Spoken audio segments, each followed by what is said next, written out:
اور اللہ نے جو حکم فرمایا سو سمجھ لو کہ ہو چکا۔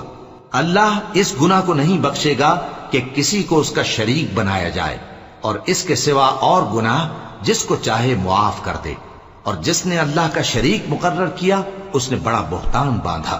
کیا تم نے ان لوگوں کو نہیں دیکھا جو اپنے آپ کو پاکیزہ کہتے ہیں؟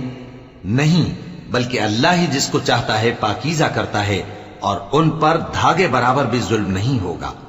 دیکھو یہ اللہ پر کیسا جھوٹ طوفان باندھتے ہیں، اور یہی کھلا گناہ کافی ہے۔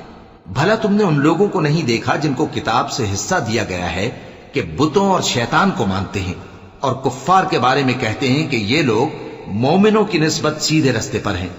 یہی لوگ ہیں جن پر اللہ نے لعنت کی ہے، اور جس پر اللہ لعنت کرے تو تم اس کا کسی کو مددگار نہ پاؤ گے۔ کیا ان کے پاس بادشاہی کا کچھ حصہ ہے؟ اس صورت میں تو یہ لوگوں کو تل برابر بھی نہ دیں گے۔ یا جو اللہ نے لوگوں کو اپنے فضل سے دے رکھا ہے اس کا حسد کرتے ہیں۔ تو ہم نے خاندان ابراہیم کو کتاب اور دانائی عطا فرمائی تھی، اور سلطنت عظیم بھی بخشی تھی۔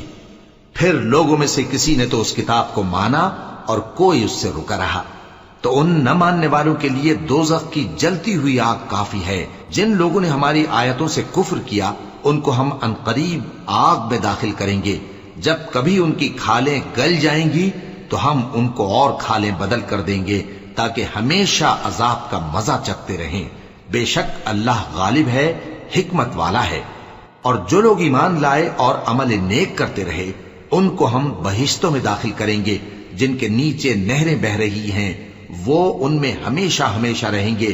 وہاں ان کے لیے پاک بیویاں ہیں، اور ان کو ہم گھنے سائے میں داخل کریں۔